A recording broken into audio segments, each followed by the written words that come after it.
আসামে ফের বড়সড় মাদকবিরোধী অভিযানে সাফল্য পেল পুলিশ। শিলিগুড়ি থেকে আগরতলার উদ্দেশ্যে আসা একটি ১২ চাকার পণ্যবাহী লরিতে তল্লাশি চালিয়ে উদ্ধার করা হয় বিপুল পরিমাণ এসকফ সিরাপ। পুলিশ সূত্রে জানা গেছে, গাড়িটির ভেতরে রাখা ৯৮টি কার্টুন থেকে মোট ১৪,৭০০ বোতল সিরাপ উদ্ধার হয়।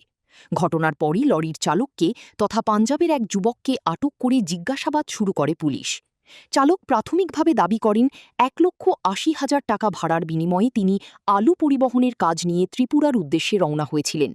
তার অভিযোগ, গাড়িতে মাল তোলার সময় কেউ তার অজান্তেই এই মাদকদ্রব্য লোড করে দেয়। योगेश कुमार कहाँ घर का?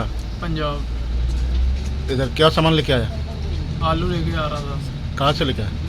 मैं सिलीगुड़ी साइड से कहाँ जाएगा? अगरतला।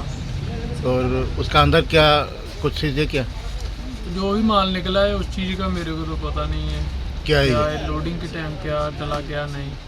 मैं तो आलू लोड करके आ रहा था तो चेकिंग के दौरान ये माल मिला। कितना बड़ा लेके आया? मैं 1,80,000।